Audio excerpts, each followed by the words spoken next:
kita lanjutkan anak-anak untuk kedudukan titik dan bidang. Titik terletak pada bidang. Jadi titik terletak pada bidang, contohnya pada kubus ABCDEFGH. Titik B pada bidang ABCD. Titik B ini terletak pada bidang ABCD. Nah, titik B terletak pada bidang ABCD. Titik P pada bidang BCGH. Titik P ini, nah, titik P ini terletak pada bidang DCGH. Jadi titik P ini terletak pada bidang DCGH. Kemudian titik Q, nah, titik Q pada bidang ABCD. Kenapa titik Q ini kok terletak pada bidang ABCD? Padahal bidang ini terletak di sini. Nah, kita lihat buktinya adalah, nah, ingat, jadi bidang itu tak hingga, ya, bidang itu tak hingga. Ketika ini bidang ABCD diperlebar, maka dia mengenai pada titik Q, sehingga titik Q ini terletak pada bidang ABC. Jadi titik Q ini terletak pada bidang ABCD. Titik di luar bidang C di luar bidang ADHE. Titik C terletak di luar bidang ADHE. Nah, kita lihat ADHE, bidang yang berwarna biru ini.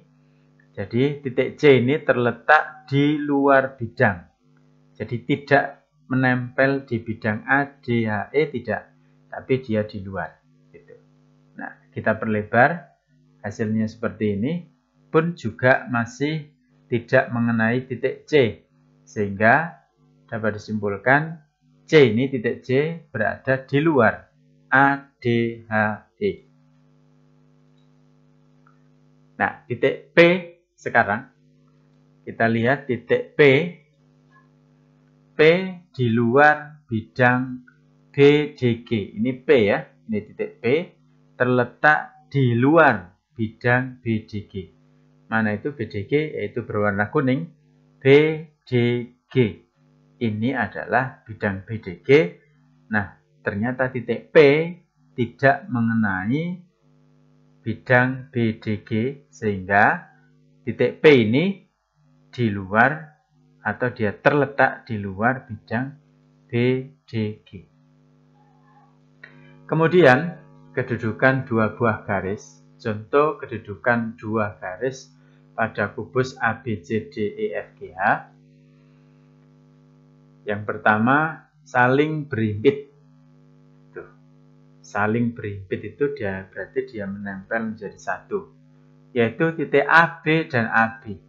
Bisa jadi garis AB ini adalah terdapat dua garis yang menempel menjadi satu. Jadi garis AB ini menempel di garis AB, sehingga AB dan AB itu berhimpit. Nah, kita lihat. Nah, ini yang AB. Nah, jadi dia menempel pada AB. Kemudian AB dan BQ. AB dan BQ. Nah, AB dan BQ kita lihat itu juga berhimpit. Nah, berhimpit menjadi satu.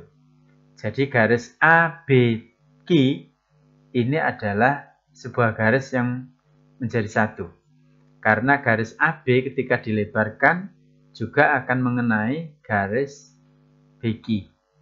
Begitu juga dengan BQ ketika diperpanjang, maksud saya, itu juga mengenai garis AB. Begitu. Nah, kemudian saling sejajar. Jadi yang sejajar itu berarti tidak berpotongan, juga tidak bersilangan. Nah, yang namanya sejajar itu berarti dia berjajar, satu arah. AB dan DC, kita lihat AB dan DC. Jadi garis AB dan garis DC ini adalah bersilangan. Maksud saya berjajar, begitu. Ini kita lihat AB dan DC ini berjajar, gitu. Berjajar itu berarti satu arah, gitu. Kemudian contoh lagi yaitu EH dan FG. Kita lihat EH dan FG, kita lihat. Nah, ternyata ketika diperpanjang garis EH dan FG juga tidak berpotongan atau tidak mengenai EH, tidak mengenai garis FG. Nah, ini yang satu arah juga, itu berarti garis EH dan FG ini adalah sejajar. Gitu. Saling berpotongan AB dan BC. AB dan BC. Ini adalah yang saling berpotongan. Kita lihat BC dan AB itu adalah berpotongan di titik B. Jadi dua garis yang berpotongan itu pasti berpotongan dalam satu titik, yaitu titik B. Garis AB dan garis CB itu berpotongan di titik B. Kemudian contoh lagi EG. Nah, EG kita lihat EG dan AP. Ini yang berpotongan. EG dan AP. Gitu. Kita lihat kok dia bisa berpotongan. Ingat, garis itu adalah tak terhingga. Jadi dia bisa diperpanjang. Nah, kita lihat perpanjangan dari EG. Nah, kemudian perpanjangan dari garis AP. Dia berpotongan di sini. Ya. Jadi dia berpotongan di sini. Saling bersilangan. Bersilangan itu berarti dia tidak berpotongan pada titik. Tidak. Jadi tidak membentuk titik. Kalau berpotongan tadi kan membentuk titik. Tapi kalau saling bersilangan, itu dia tidak memotong. Gitu. Walaupun arahnya berbeda, tetapi dia tidak memotong. Contohnya, BC dan DH. Kita lihat, BC dan DH. Nah, ini BC, kemudian DH. Nah, kita lihat. Keduanya saling diperpanjang. Sehingga ketika DH diperpanjang, ya, kemudian garis BC diperpanjang, maka dia tidak bertemu dalam satu titik. Maka itu adalah bersilangan ketika arahnya berbeda. Gitu. Kalau arahnya sama berarti sejajar. Tapi kalau arahnya berbeda, itu berarti bersilangan. Contoh yang kedua adalah AP dan BG. AP dan BG. Ingat, gambar ini memang gambar ya. Jadi ini kalau sebenarnya dia tidak berpotongan seperti ini, tapi karena gambar ini hanya dua dimensi saja, sehingga ini tampak seperti berpotongan. Tapi padahal dia tidak berpotongan. Nah, ini yang namanya bersilangan. Coba kita lihat. Ketika sama-sama diperpanjang garis ini, maka dia tidak bertemu dalam satu titik. Dan itu berarti bersilangan. Kemudian, kedudukan garis dan bidang. Contoh kedudukan garis dan bidang pada kubus A, B, C, D, E, F, G, H. Contoh kedudukan garis dan bidang pada kubus A, B, C, D, E, F, G, H. Nah ini A, B, C, D, E, F, G, H. Kita lihat garis terletak pada bidang. Jadi garis terletak pada bidang. Nah FG garis, EH garis, AE garis, BF garis, BC juga garis. Tapi yang dimaksud di sini nanti garis terletak pada bidang.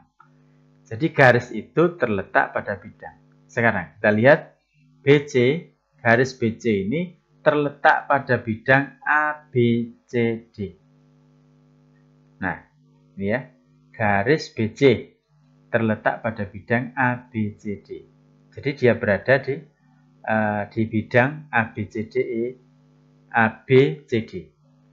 Di garis BC ini terletak pada bidang ABCD. Nah, kita lihat garis BC yang warna merah. Gitu. Kemudian AG pada ACGE. Mana? AG diagonal ruang pada ACGE.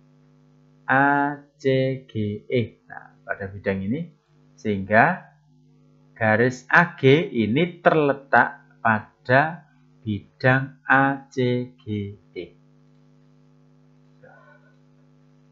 Garis sejajar bidang. BC sejajar ADHE. BC sejajar dengan ADHE. Nah, ingat sejajar dia tidak memotong. Sama-sama diperpanjang, dia tidak akan ketemu. Kenapa? Karena sejajar. EF sejajar DCGH. EF sejajar DCGH. Kita lihat.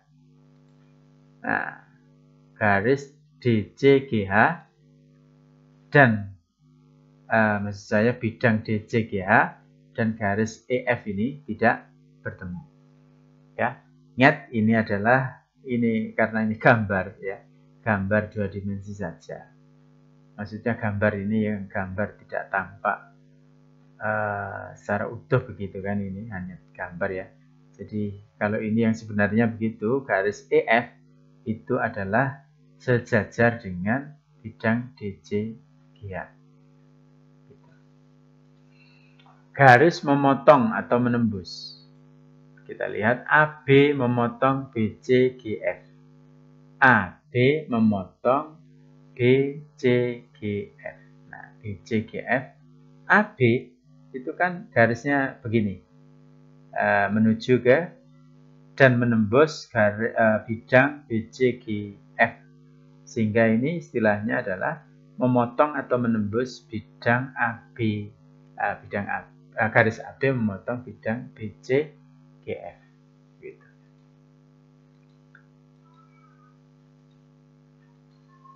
Nah, CE memotong BDG. Kita lihat CE memotong bidang BDG. BDG. Nah, jadi CE ini memotong bidang BDG yang berwarna kuning ini ya. Jadi garis CE memotong bidang BDG. Nah, kita berikan garis begini, maka dia tampak berpotongan ini antara garis CE yang warna biru dengan garis ini G dan garis tengah, perpotongan antara AC dengan BD ini. Kita berikan garis, maka dia berpotongan di tengah ini.